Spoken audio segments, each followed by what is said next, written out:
Well, good morning, good afternoon, good evening, whatever time it is. Uh, Welcome to the, I guess, Halloween edition of Halls of Horror, or a Halloween edition. As I've said in previous, um, live streams that I'm going to be doing this entire month, I'm going to be doing the history of horror cinema. Now, today I was going to do pre-cinema all the way to the 1950s.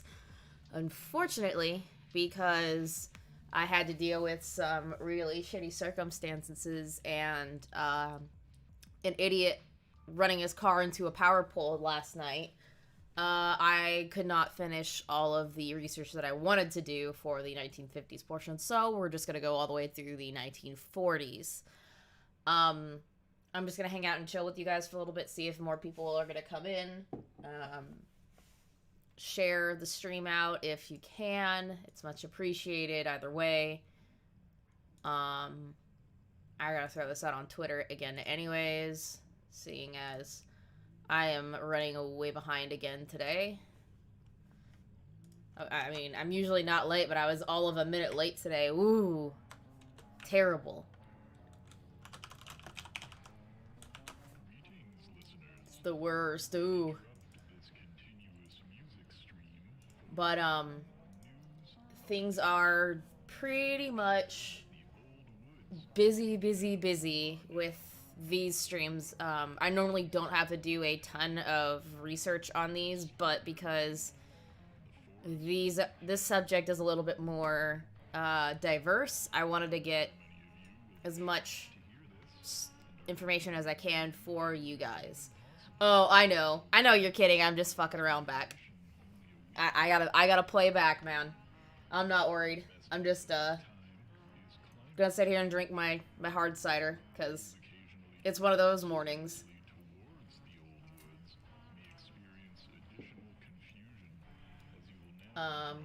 Hopefully the background isn't too loud in comparison to me. But yeah, we're gonna go through how horror was before we had anything, we even had movies, and then going into how everything changed up until the end of the 1940s. It's really interesting.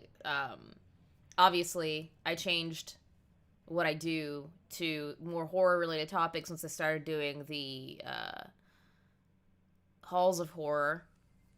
But before I was just true crime, and I just did stuff on serial killers and weird cases. But now that I've been introduced to more stuff horror, I've become pretty obsessed with cinema and horror movies. And because of that, I wanted to pay a little bit of homage to that and go over everything from before we had movies and whatnot, and see how everything kind of changed over time. Because I know people are familiar with stuff that's in like the 80s and the 70s, but there's a lot of stuff that I found out about that I'm not completely familiar with, and I might have to go back and do some sort of review on. I'm pretty happy about that. But I guess we're all right for now when it comes to people coming in. Maybe they'll come in a little bit later. We'll have to see. But why don't we go ahead and get into the nitty gritty, the meat and potatoes of what we're supposed to be talking about, and that's history of horror movies. There's a quote from a particular book that I've been reading, and it reads as follows: "Horror is rebellion. Horror is subversion. It questions our most casual and fundamental assumptions. It asserts that there is no safe hiding place. Using fear as a focal point, it bends reality to a misshapen but illuminating mass." And I think that's extremely apt in a description of what horror actually is as a concept. I also want to harken back to everything that gave us what we use today for horror movies and what our concept of fear and horror actually is. And that draws back to mythology and the stories that we pass down generation to generation since the dawn of time. We've got the kind of monsters like the man-made monster. And an example of this is Talos. Talos is a Greek mythological being that's made out of bronze. It's basically a giant automaton that was made to protect European Crete from pirates and invaders, and it would basically just circle the island and take these guys out. We've got the Vengeful Ghosts, which I would say an example of is Die Book. I'm probably saying that wrong. I'm sorry. I don't know how to speak Yiddish. I'm not Hebrew. I'm not of Jewish descent, so I'm not totally sure. Oh no, you're totally fine, John. Welcome to the stream. But the Die Book is basically a dislocated spirit that would take possession of other people to accomplish its own goals. And the only way to get rid of it is through exorcism, or if that spirit completes the task that it's come back to do. We have the Unaworldly Predator, and one particular instance of this is from India, and the Cynocephali, which is basically a tribe of dogmen out in the wilderness, which is kind of interesting. We have the Insatiable Killer. An example of this is the Wendigo. I'm sure you've heard of the Wendigo before. It's a very popular spirit or creature, cryptid that's been in a lot of pop culture media today. And it's basically a Native American cryptid that's basically a human who is cursed after eating human flesh. Basically, they believe that if you eat human flesh, you become a Wendigo. You become this spirit that likes to just kill anything that comes into its domain. And I would say that's probably one of the scariest kind of creatures in mythology, or cryptids.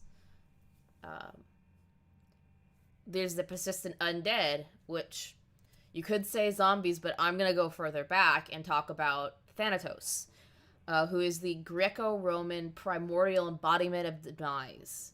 It's basically the lord of the underworld, the Grim Reaper before there was a Grim Reaper. There's the evil twin. I'm going to harken back to a topic that we talk about a lot, and we're going to talk about a lot, and that's Dr. Jekyll Mr Hyde. I would say that's a really good example of the evil twin, where you have the good man and then the monster underneath the man that comes out. Hey, Tales of Enigma, welcome to the stream.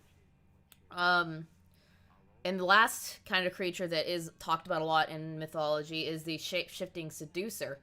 And for that, I'm going to give the example of the Selkie.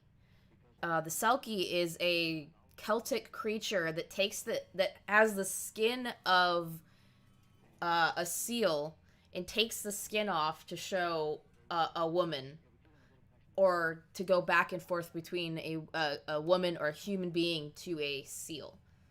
Hey, what's up, Redski and Nox Archive? Welcome. Glad to see you guys are here. As far as literature, there are some very important books. I'm going to go back to some older ones that I'll bring up that are pretty important in a lot of what we see in horror cinema, and some of these are the Epic of Gilgamesh. We've got Beowulf. We've got In Search of the Supernatural, which is Chinese. We have the Ramayana and the Mahabharata. I'm probably saying that wrong, but those are Hindu Hindi scriptures or stories. And then we have, of course, the Bible. Those are some of the earliest books that we have that we utilize for horror cinema. And after that, everything is pretty much written down with that those same kind of archetypes. a couple of the really big ones that a lot of people talk about that I personally enjoy because I have both of them, um, are more about justifying unholy rebellion through the visage of Satan. And that would be the Inferno by Dante, which was written in 1320, and Paradise Lost, which was written by John Milton in 1667. One of the bigger, or at least another one of the bigger pieces of literature or writers is that of John Webster, who wrote a lot about revenge tragedies, two of which are The Duchess of Malfi and The White Devil. We've got another one that's very similar to this with The Bloody Mayhem in Macbeth by Shakespeare. You see a lot of tragedy and a lot of references to the backlash that comes from being sinful in a lot of Shakespeare's work. And I used to be a huge Shakespeare fanatic. I still enjoy his work a lot. I'm not as big of a fanatic, but you do see a lot of that, especially in Macbeth.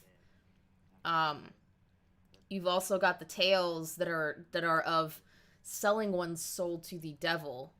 And the first of that is by Christopher Marlowe, and that is the tragic story of the life and death of Dr. Faustus, which is basically what made Faust. That came out in 1808 and again in 1832 by Johann Wolfgang von Goethe. That particular book is so influential that it spawned a ton of musical adaptations in stage theater, which a lot of what we get today is based off of. And a lot of movies that we have today are adaptations of these stage plays. We talk about Le Damnation de Faust by Hector Berlioz in 1846. We talk about Faust itself, Charles Gounod in 1859, Mephistopheles by Arrigio Boito in 1868.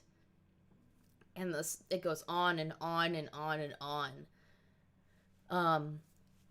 You also get into an era in the late 1700s that's considered the Gothic horror era. And this era is basically a mix of mystery, romance, and the supernatural. Some instances of this are Vathic by William Beckford. And one quote that I found for this is pretty enlightening, I think. Woe to the rash mortal who seeks to know that of which he should remain ignorant, and to undertake that which surpasses his power. Don't fuck with the supernatural or it's gonna fuck with you back, basically is what that says. There's also The Mysteries of Udolpho by Anne Radcliffe in 1794. And the last of these that's pretty important is The Monk, a Romance by Matthew Gregory Lewis in 1796. After that, we get into what's called the Romantic era. And this basically emphasizes personal, subjective experience, individualism, and an intense, extreme emotion. And this is where some of our most, I would say, influential monsters come from. You have Frankenstein by Mary Shelley in 1818. You have The Hunchback of Notre Dame by Victor Hugo in 1831. You've got The Queen of Spades by Alexander Pushkin in 1834. And the list just goes on and on and on. The grotesque and arabesque kind of literature came around with Edgar Allan Poe. And that kind of dark romanticism is just fantastic. I love everything Poe, and a lot of Alfred Hitchcock's stuff comes from Poe's stories. Hey, Luna Lizzie, welcome. Thank you for coming in just to say hi, even if you can't stay. And hopefully dinner is great for you. Have a wonderful evening. And much love. Absolutely. We then get into like the later 1800s, and it's a time period that's basically called modernity.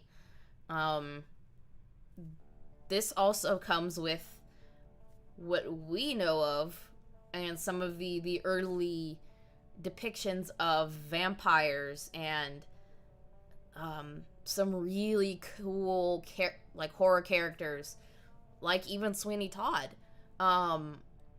There was, I would think, the first depiction of vampires is with The Picture of Dorian Gray by Oscar Wilde in 1890. In that story, basically a guy sells his soul and puts it in a picture that continues to get old. And he covers that picture because his body remains young as long as that picture continues to age. And the moment that he looks at that picture again, all of that age goes to him, and he dies. It's really interesting. It's really interesting with how there's that portrayal of a vampire, even though it isn't technically a vampire. Hey, Lord Tebow Baggins, welcome to the stream. We also have a very famous work that was turned into many, many different versions of stage play, which is Spring Awakening by Frank Wedekind. Another depiction of vampires and a depiction of a character we see in musicals today came in Penny Dreadfuls. We saw Varney the Vampire in these Penny Dreadfuls, and that's one of the first depictions of a vampire as well. We also have Sweeney Todd, which was a Penny Dreadful that was really popular back in that time in the late 1800s. And this leads us into the 1900s, and oh boy, I love these books and these particular creators, because these works are fantastic, and these are some of my first entrance into what horror is. And we have Bram Stoker coming in with Dracula in 1897, the definitive vampire that we look at since that came out. If we think of vampires, we're thinking of Dracula. There's nothing more synonymous with vampires than that. He also wrote a book called The Lair of the White Worm, which was turned into a pretty well-known 1980s movie of a similar name. You also have Robert Louis Stevenson, who's the one that wrote The Strange Case of Dr. Jekyll and Mr. Hyde in 1888. He also wrote several books that are also very influential, and we'll call back to when we talk about yes, vampires. Shut up, Knox. Don't spoil anything. I know we have that coming out, but don't spoil anything. If you guys weren't already aware, Knox is gonna be my buddy, my co-host for next weekend's stream, where we're gonna talk about horror cinema from the 1950s to the 1970s. 3 massively influential decades that is so important to what we know today as horror cinema, and I'm very excited to talk about that stuff. But back to Robert Louis Stevenson. He wrote several other books like The Body Snatcher and The Bottle Imp. The Bottle Imp is basically a story in which you have to complete a certain task.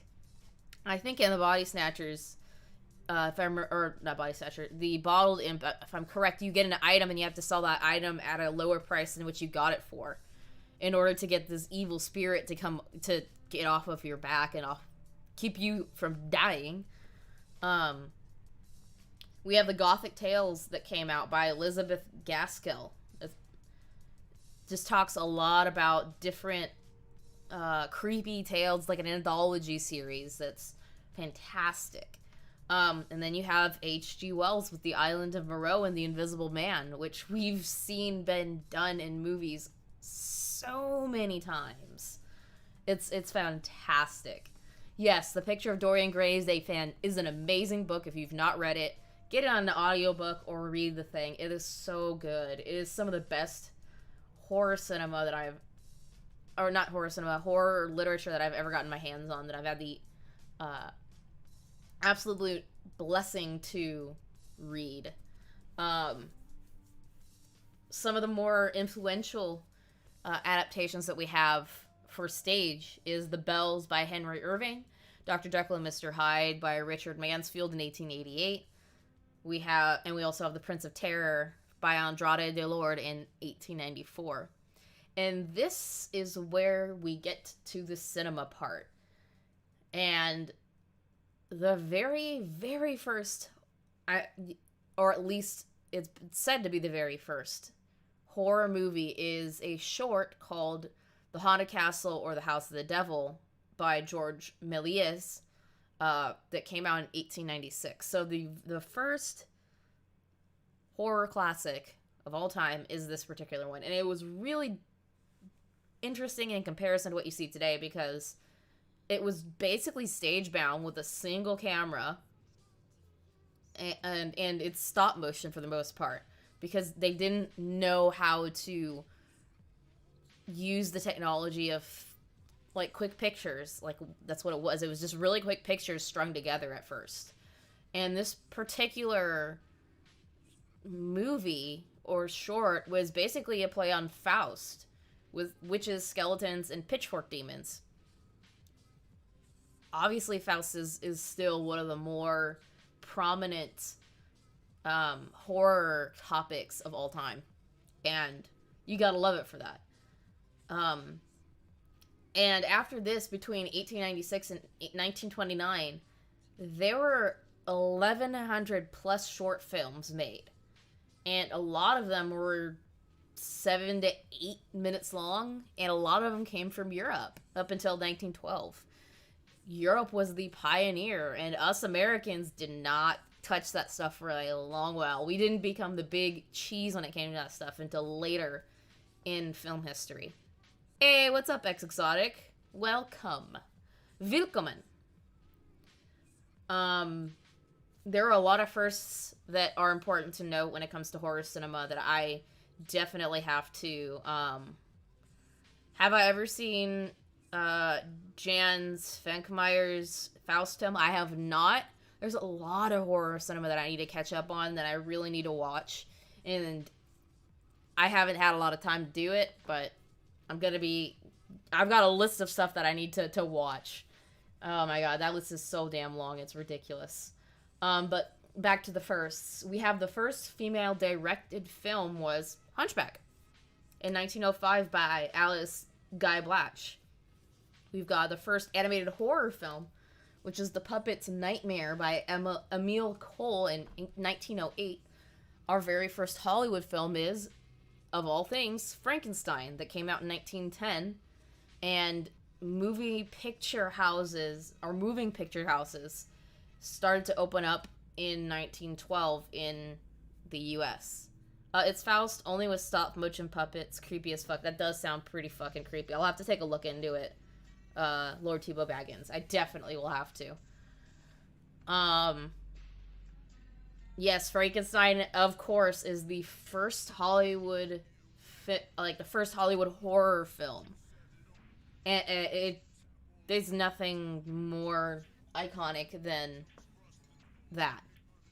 It's not the most iconic Frankenstein film. Obviously, we'll get to that later, but it's definitely iconic for what it was, and you can't knock that, because that story itself, Mary Shelley wrote a goddamn classic that's transcended time, period. And here we get into some fun stuff.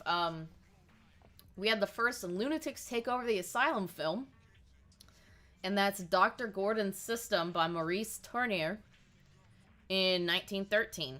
You got the first Test Tube Baby film, which is Homunculus, by Otto Reppert in 1916.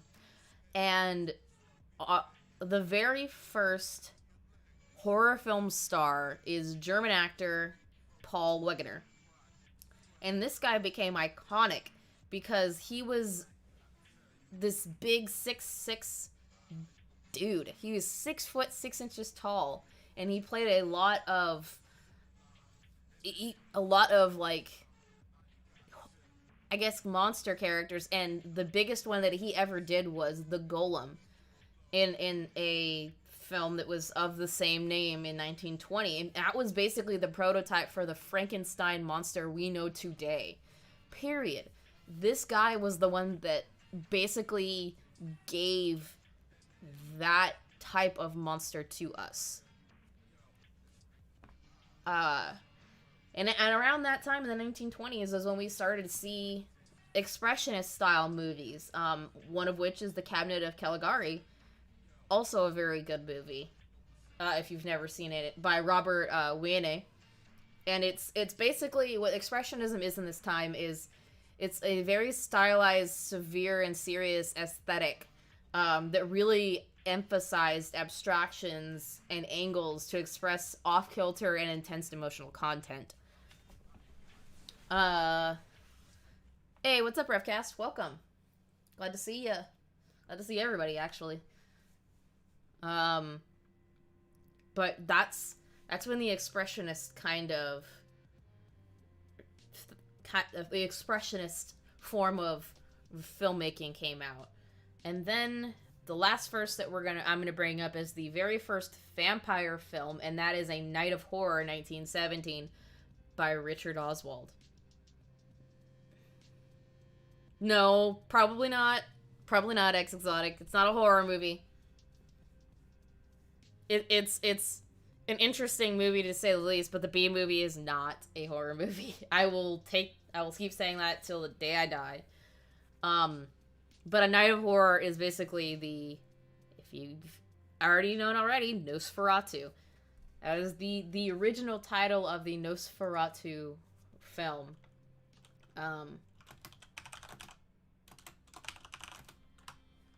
Sorry, I'm clicking and clacking. I don't mean to, but it happens. But yeah, Night of Horror is an extremely influential movie. Extremely. Nosferatu. Probably one of my favorite versions of the vampire. But this is where Nosferatu came from, was... Even though there was another movie that was called Nosferatu, this is the first, like, where you kind of see a little bit of what that movie is, or what that character is.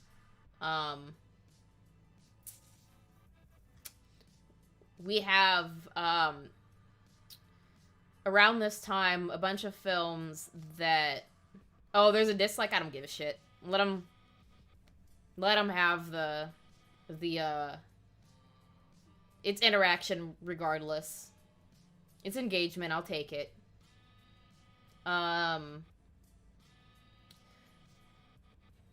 lost my train of thought for a second there. But at around this time, and for the most part, horror film just wasn't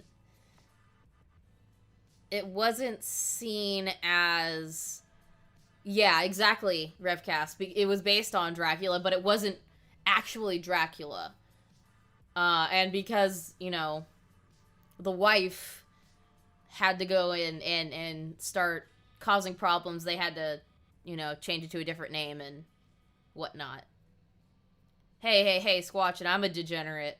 Be nice. I'm a degenerate. It's okay. No issues. I don't care if I get a dislike. It happens. No biggie. But films were starting to seen as art. I'll talk about Freaks at one point. Don't worry about that, Tiba Baggins. I'll talk about Freaks at one point. But it started to become seen as art with The Phantom Carriage by Victor Shorestorm in 1921, and that was basically like a horror spin on The Christmas Carol. And films were starting to get longer at this point. They're becoming a little bit longer. They're not necessarily like the shortest films ever. It starts to become more the films that we see now. You see everything taking form.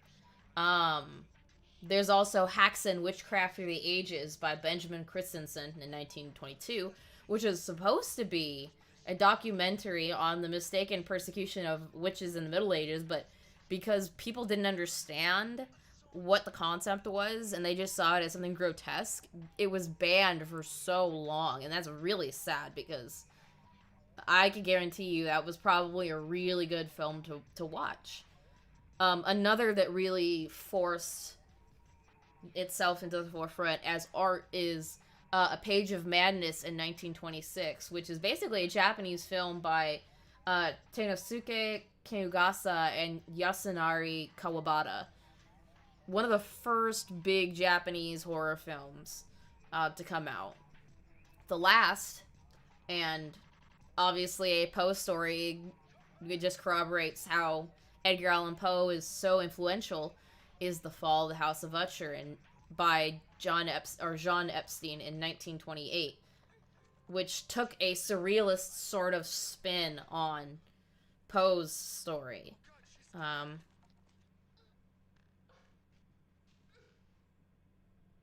Yeah, I would agree, T-Bo Baggins, exactly.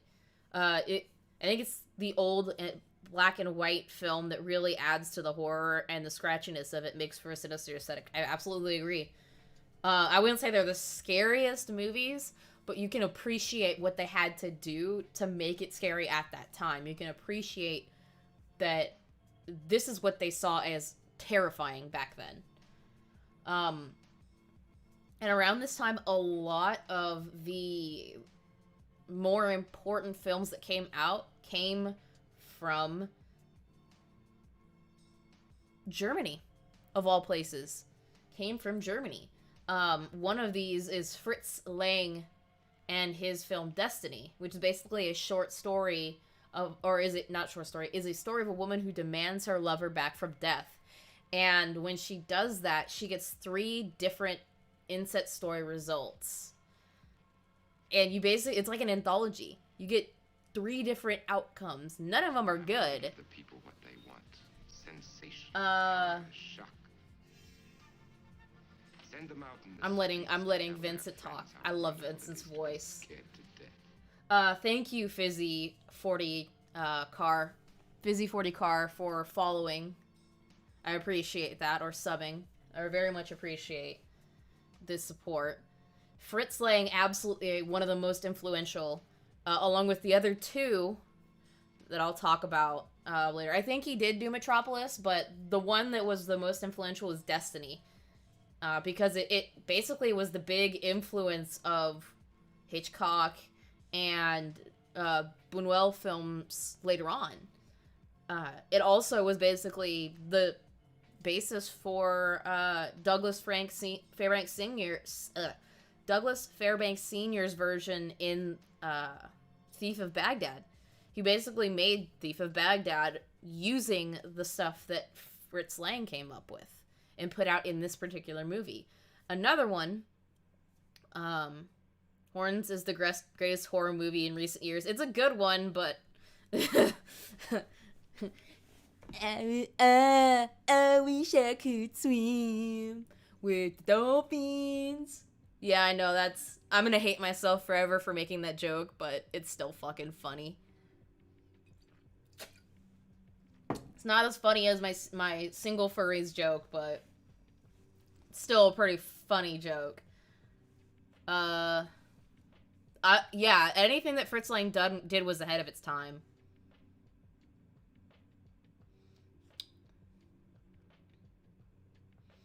M? Yeah, we'll talk about M later. Yeah, M comes up. Guys, getting ahead of yourself. You're getting ahead of yourselves. Go watch THS Horror. You can thank Jessica Pizzle for that particular video. She requested that as her Patreon reward. That was her. That's all her fault. All her fault. Go blame her. Blame her on Twitter. The next is the Nosferatu movie, Symphony of Horror, 1922. I think I got something mixed. I think I got that mixed up. I think those are 2 different movies. I think The Night of Horror is similar, but it's not necessarily Nosferatu. Nosferatu is the F.W. Murnau's piece. But it is a first because it used extensive effects like pixelation, superimposition, and inverted negatives. It also was one of those movies that wanted you to watch it over and over, that like begged you to come back and watch it over and over again, because it had so many layers of symbolism that you could just continue to try and pick apart and find and go, oh, I found something new. It's one of those movies that you just enjoy because you find something new every time.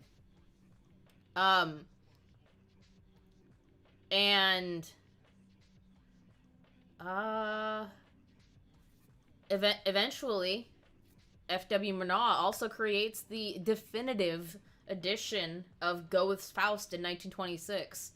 So he's another influential director that just paved the way for what we see today. The last director and film that I want to talk about in this era is that of Paul Lenny and Waxworks in 1924. This, I guess you could say, is what is the genesis of one of my favorite movies, House of Wax, with Vincent Price. And it's a fantastical horror anthology where the Wax Museum proprietor creates an elaborate backstory for each of his wax figures. Yeah, you should watch Faust. I need to go watch it too. There's a lot of stuff I need to go watch that I can't express enough, even though I haven't seen them, how influential they were, because I know of them through the references to them. We're going to be talking about a massive icon now. A massive icon that we would not have the same kind of stuff that we had back in the day if not for him, and that is of Lon Chaney Senior. Lon Chaney Senior earned his title of the man of 1,000 faces. He earned that shit. Vincent Price is my favorite horror movie actor of all time, period. You can't touch it. Don't even try. Don't at me, bro. It's never going to change my mind. But Lon Chaney Senior is probably one of the most influential men in this time with early horror films. And there's for many, many reasons. One of his first movies, oddly enough, was that of Miracle Man in 1919. And there's not a lot left of it, but what we do have in the clips that have survived is of him turning into a frog from a human. That is so interesting. That is so kind of cool to me. Yes, Lon Chaney. Lon Chaney Senior, because there's another, I believe if I remember correctly, his son also did horror movies, but oh, I don't know if you guys noticed, but there are some new, I have some new emojis. I'll post them, I'll put them in the chat, but I have some new emojis for the channel. So much goodness. I'm not gonna answer that, Tebow Baggins. I don't think so, but I'm not gonna answer that. This is well before Alex Jones. Oh, there's so many that are really, really good. Boris Karloff is definitely one of them, and we're gonna talk about him as well later. But we're gonna talk about a little bit of Lon Chaney right now. He's the big one we're starting out with that we're gonna go into in a little bit of detail.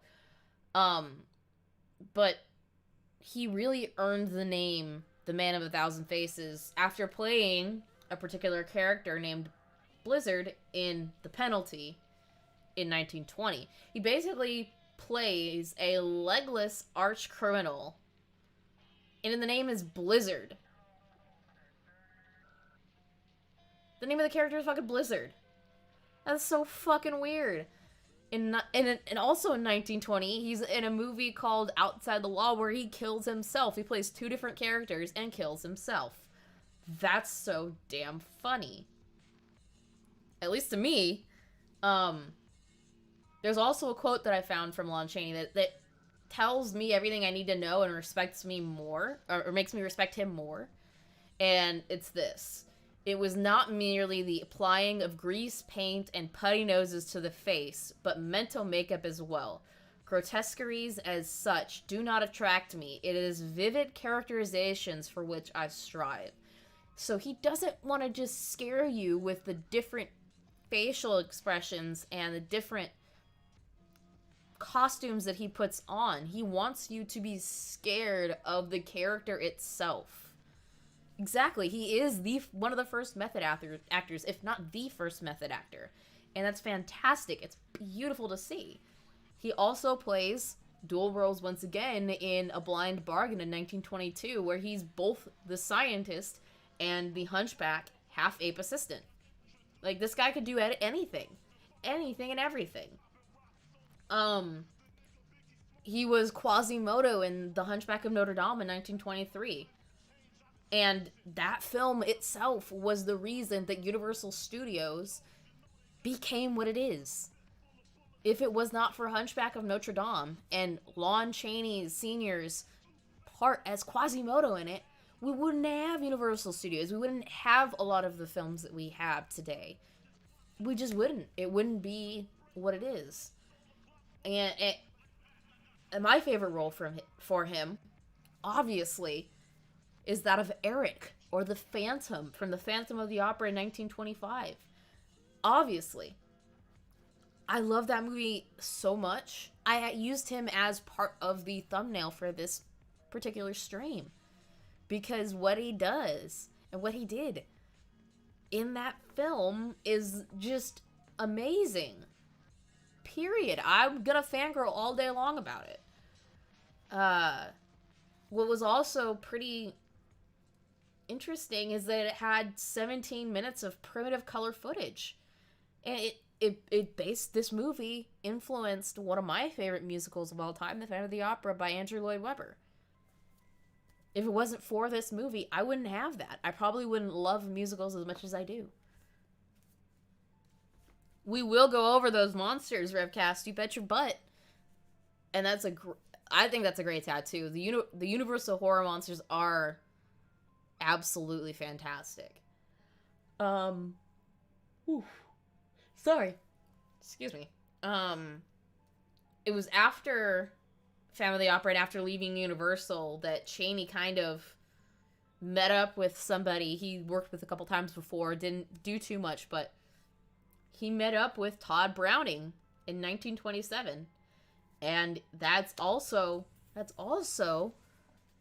a very phenomenal director that's been very influential. But then they created The Unknown. And this movie, guys, this movie is so batshit insane. I've never seen it, but just hearing like what it is so batshit insane. Chaney basically plays a criminal that disguises himself as an armless freak and joins a circus. When he joins the circus, he falls for the owner of the circus's daughter. And, the daughter apparently has a fear of the sexual touch of men because of incessant harassment and tells him, because he doesn't have any arms, he does, but he pretends he doesn't have any arms, and says, "You're the only man I can come to without fear." The horror aspect comes in because Chaney's character decides, I love this woman so much, I'm gonna go get my arms actually surgically removed for her.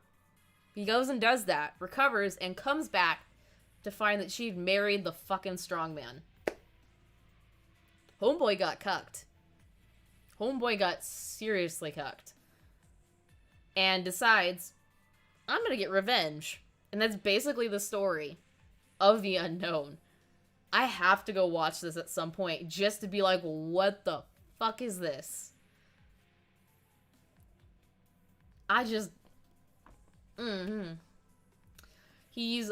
After that, he plays the Shark-Tooth Man in a beaver hat in London After Midnight. He's also in West of Zanzibar as a crippled magician who gets revenge on his late wife and enemy. And this one gets even weirder as well. How's he supposed to tip his fedora now? Shut. Jesus, Steve-O.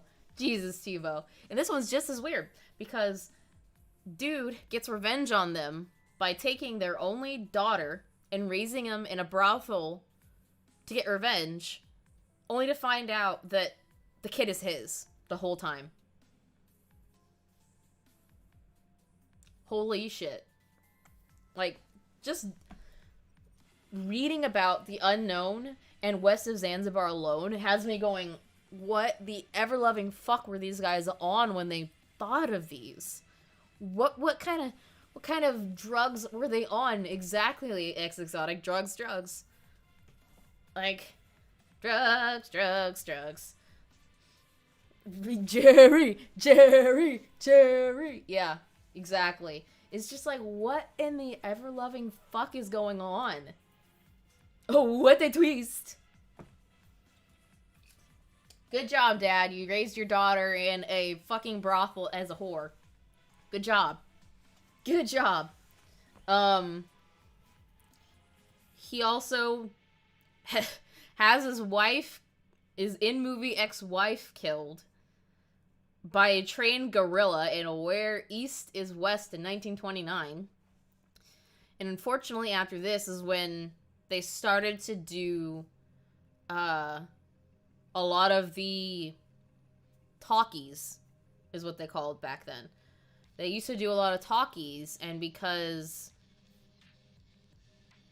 Lon Chaney got throat cancer on August 26th of 1930, he had to bow out. He couldn't do them. And that got to him a lot, because the very next movie that was done, that he was supposed to be the main guy for, was taken up by none other than Bela fucking Lugosi in Dracula in 1931.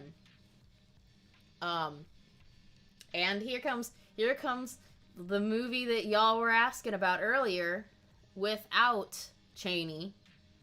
Browning goes and makes Freaks, which is the last hit he ever did, and that's because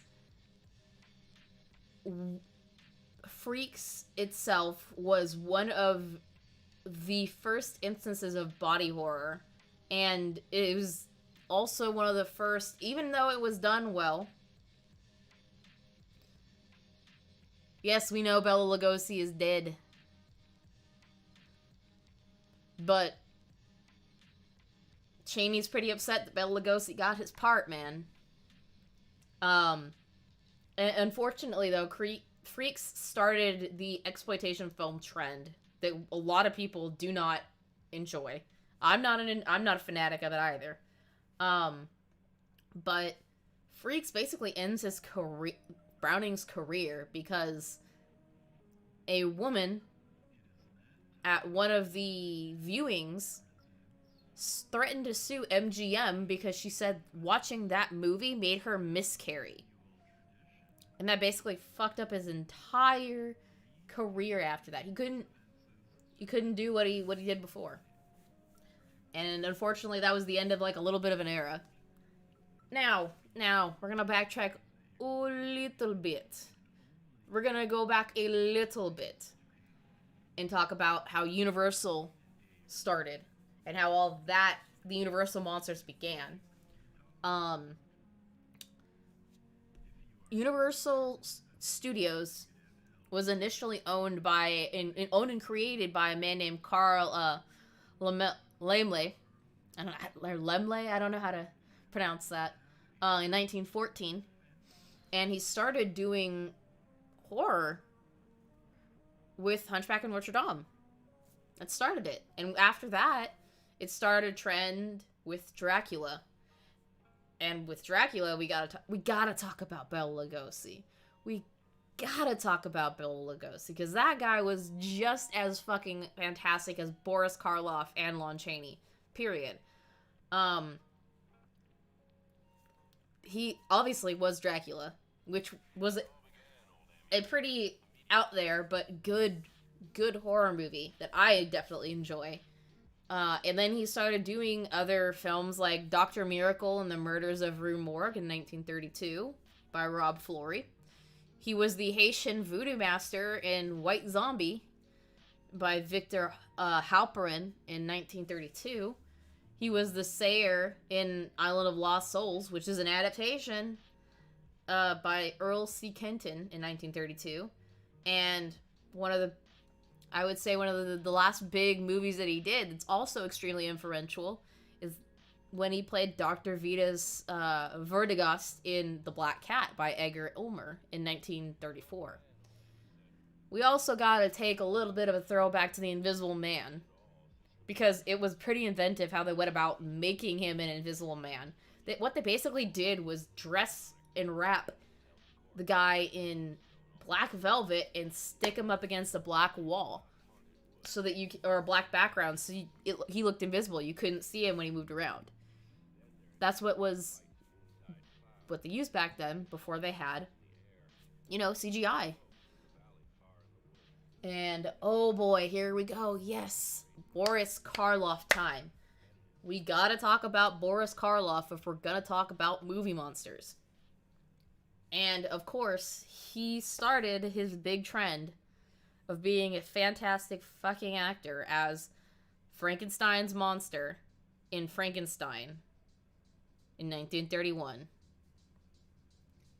He followed that up with playing Imhotep in The Mummy by Carl Freud in 1932. CGI is good when it's done well. Exotic. It's good when it's done well. He was also Dr. Fu Manchu in The Mask of Fu Manchu in 1934. After that, he goes back to probably the last time Frankenstein in Universal was actually a good character, or Frankenstein's monster was actually a good character. And that was in Bride of Frankenstein, 1935. I like that one more than Frankenstein, in all honesty, because it just has a fantastic message to it. And it shows such character development for the monster. This is the movie where it showed humanity through moral judgment on the part of the monster, because he had to think about saving Frankenstein, Dr. Frankenstein, from death. He also, after this, joined Mr. Lugosi. Weirdly, though, the monster was really huge. Boris Karloff was only 5'11". Yeah, right?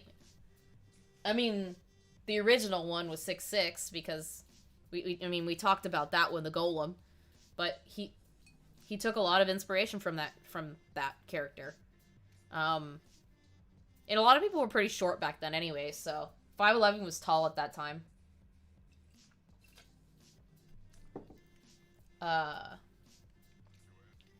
Where was I at?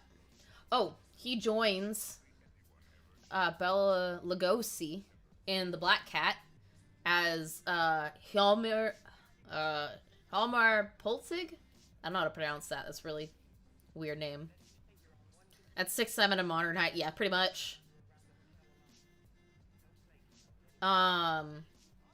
He then went on to play Baron Gregor de Bergam in The Black Room.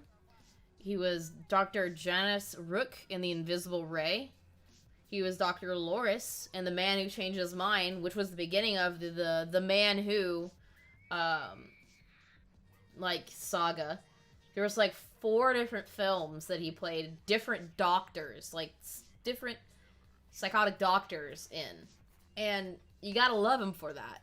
He was, he started with Dr. Loris in The Man Who Changed His Mind. He went to being Dr. Henrik Savard in The Man They Couldn't Hang. He was Dr. Leon Craval in The Man with 9 Lives. And then finally he was Dr. John Garth in Before I Hang, which was the end of that saga. All of his work is fantastic. Period. Point blank. But there are some actors that don't get as much love as they do, and 2 of which are Lionel Atwill and Dwight Frye. Lionel Atwill was Dr. Xavier in Dr. X in 1932. He was also Dr. Otto von Niemann in The Vampire Bat. He was Eric Gorman Mert In Murders in the Zoo in 1933, he was also Ivan Igor in Mystery of the House of Wax, which is one of the videos that, or movies that I brought up earlier. The last two people I'll talk about is Dwight Frye and Peter Lorre. Dwight Frye was literally called two things: the man with the 1,000-watt stare because of how intense he was at acting, and the man of 1,000 deaths because he was mostly a supporter. He was a pivotal supporting actor in 62 films outside of these two major roles that could not have made those movies. Those movies wouldn't have been as good as they were without him, and he was Renfield in Dracula, and he was Fritz in Frankenstein. He was the sidekick. He was the original sidekick in horror films. Period. And you gotta love him for that. Last person that we'll talk about is Peter Lorre. And this guy was the man that made serial killers in films so impactful. He was the serial killer Hans Becker in M by Fritz Lang, which somebody brought up earlier. I don't remember who brought it up, but that's where that came from. He was also Dr. Gogol. He was Dr. Gogol in another film by Carl Freund. I didn't catch the... Hey, what's up, Murder Paula? He was also the bad guy in probably one of my dad's favorite movies, besides Casablanca, The Maltese Falcon.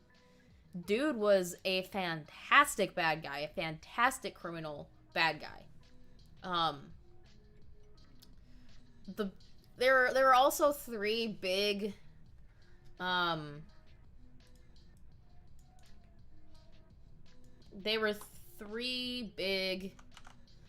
guess you could say monsters of that time that weren't in they weren't Universal monsters, but they were still pivotal. That's Dr. Jekyll and Mr. Hyde, which is from Paramount. Another movie that had a pivotal monster in there was Island of the Lost Souls at Paramount as well. And then we got King Kong, which was an RKO picture. That's all the big stuff when it comes to horror from Universal in that time period. And that's when we start going into more of the 1930s problems up and through the 1940s. And, oh man, the 1930s and 1940s were a sad time. And it's for two big reasons. The first of which was massive censorship by the Motion Picture Production Code. Hey, what's up, Oracle? Welcome. This particular code was adopted in March 31st, 1930, but wasn't really strictly enforced until July 1st of 1934. And this basically required films to have a certification of approval from the Production Code admin prior to U.S. release. You had to go through all this rules and regulation crap to get this certificate before you could even put your movies into the U.S. And even worse, this translated over to the British Board of Film Directors, basically putting an H rating on anything that was horror related, and that meant that you had to be 15 or over in order to watch these movies. And that particular audience was 40% of the U.S. foreign film revenue. If a horror film came out, 40% of their foreign revenue came from the UK in this particular audience demographic, 15 and under. That hurt a lot. And the second reason why horror just went to shit in this time and became kind of a joke again is because of money problems. Carl Laemmle took out a $750,000 loan from Standard Capital, and Standard Capital basically said, ha, fuck you, we're going to exercise this loan and take the company from you. And they did that in March 14th, 1936. And they what they basically did after that was tell all the old horror movie actors, get lost. We don't want you. And they wanted to make all of their films at the cheapest possible price. They wanted to make it as cheap as possible. They wanted to reuse all of their sets. And it was just bad. It was just really bad. They tried because of high demand to bring horror movies as they were back with Son of Frankenstein in 1939, but because there was no nuance and there's such terrible writing that basically nullified any sort of growth the characters had in previous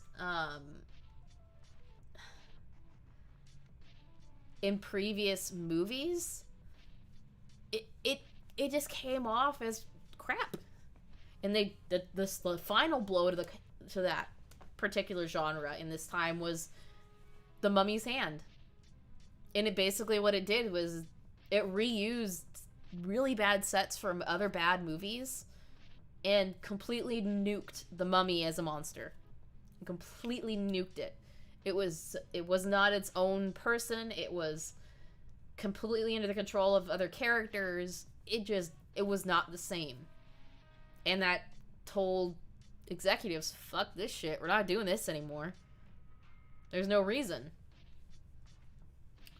And unfortunately, a great actor was kind of fucked a little bit by this stuff. And didn't probably have the career that he should have had. Sure, it's legendary, but it's not the same kind of insightful horror that a lot of people liked at that time. It was just cheap. And it was cheap and it was lazy. And a lot of people don't like that, especially people who were fans of horror films as they were at the time. But another actor that suffered was Lon Chaney Jr. He absolutely suffered from this. And one of his first big pushes wasn't even from a horror movie. It was from playing Lenny in an adaptation of Mice and Men. That was his big jump off. And then he went and debuted in horror as Dan McCormick in The Man-Made Monster, which is basically kind of a spin on what his dad did. Although he was known for those roles prior, the monster that he created, that he was best known for, is that of the Wolfman. What I found really interesting was the backstory behind the Wolfman and some of the stuff that went into that. I didn't know that the original writer of this movie, Kurt Siodmak, was an escapee from Nazi Germany. He was a Jewish man that escaped before he could be put in concentration camps. I'm gonna do a little bit of a trigger warning. And I'm gonna read a quote from Kurt Siodmak, in how he wrote this movie. I am the Wolfman. I was forced into a fate I didn't want, to be a Jew in Germany. I would not have chosen this as my fate. The swastika represents the moon. When the moon comes up, the man does not want to murder, but he knows he cannot escape it. The Wolfman destiny. Something happens that you know is going to happen, but you cannot escape it. Like going to a concentration camp. Holy shit. When I first read that quote, I kind of died inside a little bit. Because to think that this is what brought him to writing this particular movie, a brilliant movie in my opinion, it puts a lot more meaning behind it. you know. This movie was also pretty interesting because with other movies, when they did transformations, they had a lot of stop motion aid where I'm going to shoot a few frames and then I'm going to mess with it. I'm going to do a few frames and I'm going to mess with it. Didn't do that with this one. Look, Chaney Senior, or not Chaney Senior, Chaney Jr. literally sat in the chair for hours to get into makeup for this. Oh, and also Bela Lugosi shows up as a gypsy in this movie, which is also pretty fun.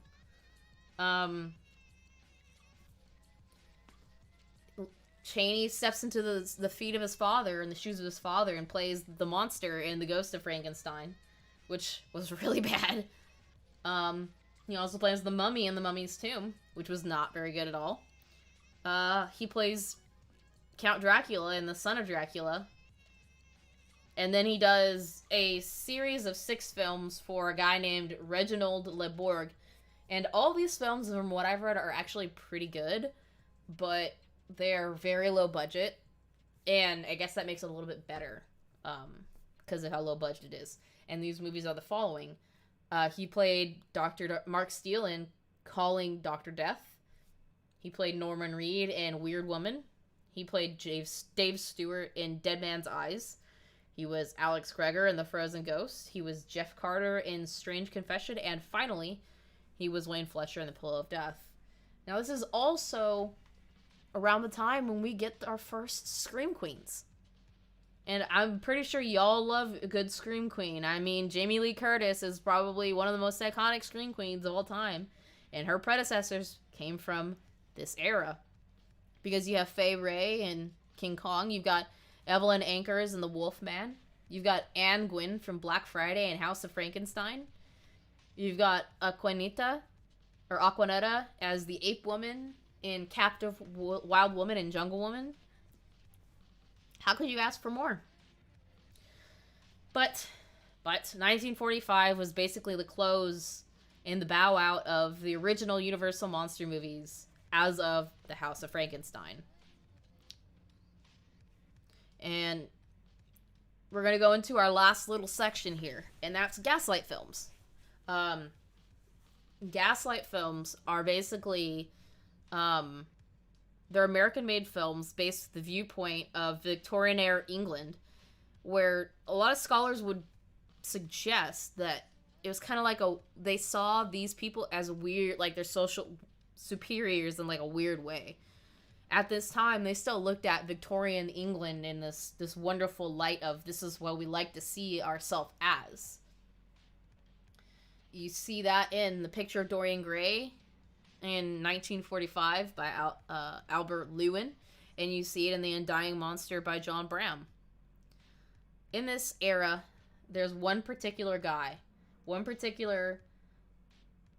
guess you could say, actor that exemplified this particular beautiful era. I need to check something very quickly. Something's kind of wrong.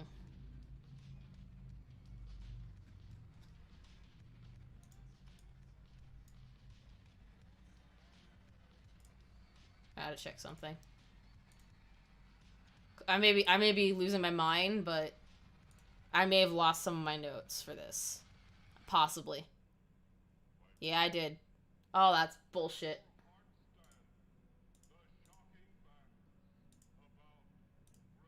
It's not that big of a deal, but I'll just kind of go through it after this. So there's 2 little sections to talk about and to end everything.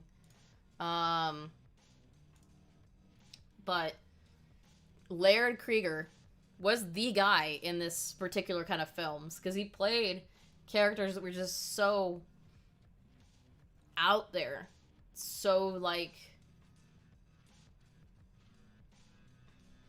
I get not out there, but it's the perfect kind of scary and guttural creepy. He's the last photo that I put up in my the far right one for the thumbnail. He started out doing a bunch of different things.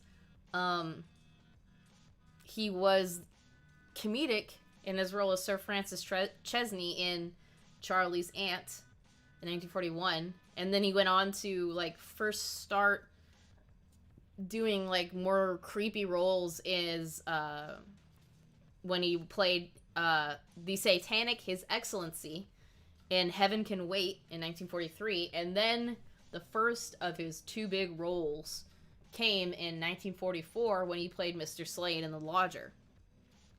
And he basically plays a disturbed lodger that's extremely obsessed with avenging his brother's death by his brother basically died by venereal disease, and he blames prostitutes for this. So he goes around killing prostitutes. And he's obsessed with doing that. The second role that he did before he unfortunately died at a young age was that of George Harvey Bone in Hangover Square. And he basically plays this composer that has a dissociative disorder. And whenever he hears musical dissonance, which is basically like when you hear a weird clash of notes, he would go into a blackout and start killing people. I don't know what else to say about that. That's just... that's insanity, in my opinion, on, you know, some weird stuff. The last thing I'll talk about is right around this time, there was a big emphasis on a kind of monster that people didn't normally see, and that was the unseen monster. There were different movies like Cat People, which I've covered the remake of. I Walked with a Zombie, The Seventh Victim, The Body Snatcher, and Bedlam. They're basically more atmospheric. You don't see the actual monster the entire time. You don't see them while it's happening. You just watch, and there's like a tension involved. And a lot of this came from, or was started from, a guy named Val Lewton. And he's the one that created Cat People. And in Cat People, it's a weird dichotomy where you've got intimacy and death being the same thing. Pretty fucking weird. But it's really interesting seeing a lot of that stuff. And after this sort of era stops at the end, towards the end of the 1940s, it'll start going into what's called the sci-fi horror boom, and we'll talk about that next weekend. So, as of right now, that's everything that I have to talk about from pre-horror, pre-cinema horror, all the way up until the end of the 1940s. Hopefully you guys found this a little insightful. I wasn't sure how I was going to go about talking about this stuff, but I did. And hopefully you guys enjoyed it. I'm going to go ahead and head out. I think sometime tonight, I'm going to go about recording audio for both my Highway Killer video, but brain hurts, and my collab with Nox. So hopefully you guys will be checking it, keeping your eyes out for that. I'm hoping to have my video out come next weekend, and then I'll have my part to Nox shortly, and you'll hopefully see that very soon. But anyway, thank you guys for coming by and saying hello. I very much appreciate you guys coming and hanging and celebrating the beauty that is the history of horror cinema. Have a wonderful rest of your day. I'll see you next time, and sweet nightmares.